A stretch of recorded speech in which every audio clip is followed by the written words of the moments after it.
saying a man's got to do what a man's got to do is not always justification for a man's decisions. Hi, this is Barry Phillips with 10-Minute Torah, day number 5, the Torah portion, Teitze. Let's go to Deuteronomy, Devarim, chapter number 24, and let's read verse number 5. When a man is taking a new wife, let him not go out into the army, nor let any matter be imposed on him. He shall be exempt 1 year for the sake of his home, to rejoice with his wife whom he has taken.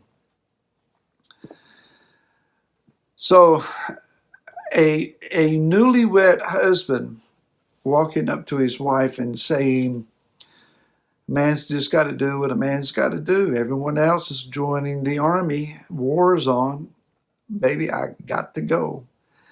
The Torah says no.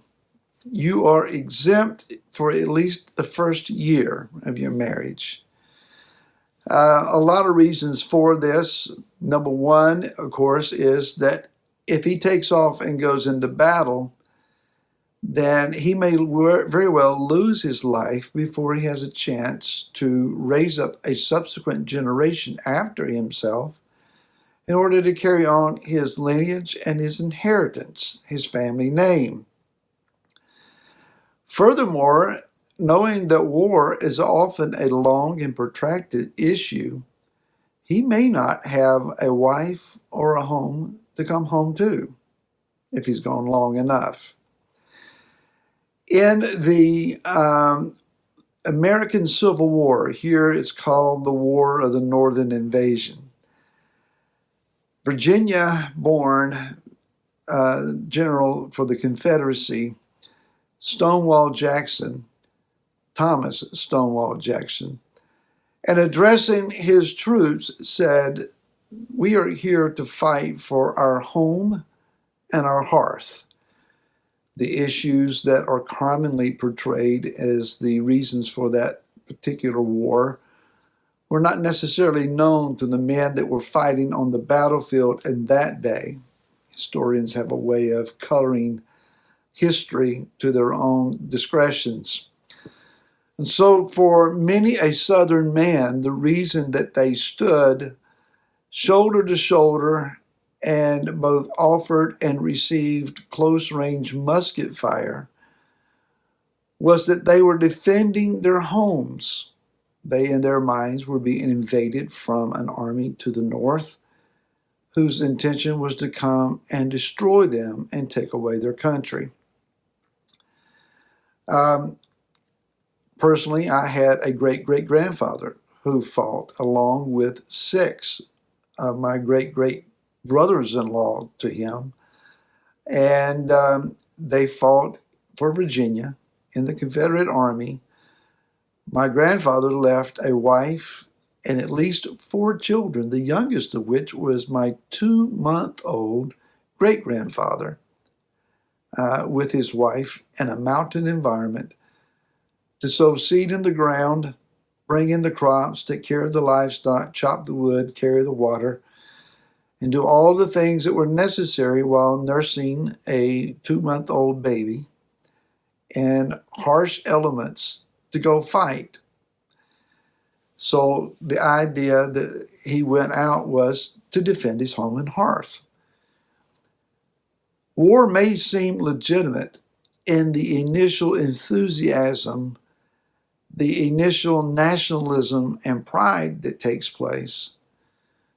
But ultimately, it's not the colorful uniform and the shiny brass buttons. It's not the idea of who the politicians say is the bad guy or what the cause may be. If a man is not fighting for his home and family, then there has to be really something powerful and engaging for him to be willing to go, to take a chance on giving his life and losing his future. We can make a spiritual application here. Again, something that is personal to me and my wife, Laura. I was not aware of this scripture, not not thinking about this scripture when we first got married almost 40 years ago in a couple months. We immediately went into ministry year one, ministerial training year one. Our honeymoon time also involved reading books and preparation for ministry. Looking back, it would have been much, much wiser to give that first year of complete focus and attention to developing a marital relationship, learning to go from the courtship and dating aspect of things to being a man and wife.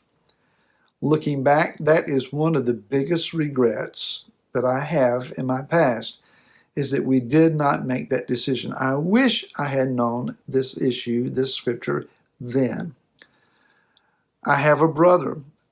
Greg is 8 years younger than I. He is a retired full colonel from the U.S. Army.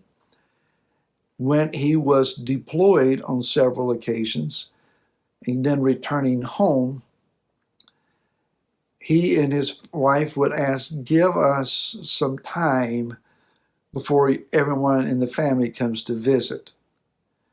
And it wasn't a day or two. They needed an extended period of time. Greg later told me, he said, when I left with my family at one age, and my children at one age, my wife operating in a certain way. When I came home, she had assumed roles in the family that I would normally fulfill. My children were older. They were different. She was different. He said, I was different.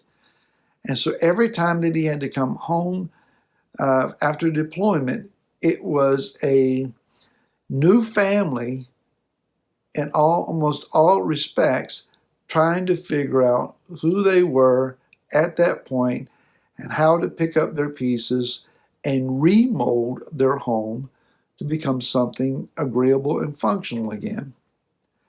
If everybody is piling in and wanting to see him, they don't have that opportunity. They needed the time. Here's the principle. Family takes precedent over warfare. Say that again. Family takes precedent over warfare. Many are engaged in the current political divides, relational divides, societal divides that is taking place, especially here in the U.S. It is challenging. It is angering. It is frustrating for people on both sides of all the issues. But for those who are walking in belief and are walking according to the Torah, given our time, our focus, our attention, and all of our agenda to what's going on in our nation and neglecting our family is to improperly apply this principle. Family takes precedent over warfare. There is indeed, absolutely, a spiritual war that is taking place. We are praying that it does not result in actual militaristic style combat. We do not want to see bloodshed in our streets. We do not want to take up arms against anybody, no one group. We want to walk in freedom. We want to walk in our liberty. But in the spirit realm, we are indeed engaged in warfare, praying, fasting, crying out to Yah, worshiping, blowing the shofar, decreeing and declaring His word, seeking to righteously influence any and all who have ears to hear what the Ruach is saying. But our primary focus must be upon our husbands, our wives, our children, and our relational family as well as our congregation. If we're going to fight, then we need to know who we're fighting for. Shabbat Shalom to everyone. Thank you so much for watching 10 Minute Torah. Thank you for your emails. Thank you for your comments on YouTube, on Facebook. Please feel free to share these links on your Facebook and social media pages. hit the like button. Let people know this was a good video to watch. And we're looking forward to see you again next week. To then, shalom.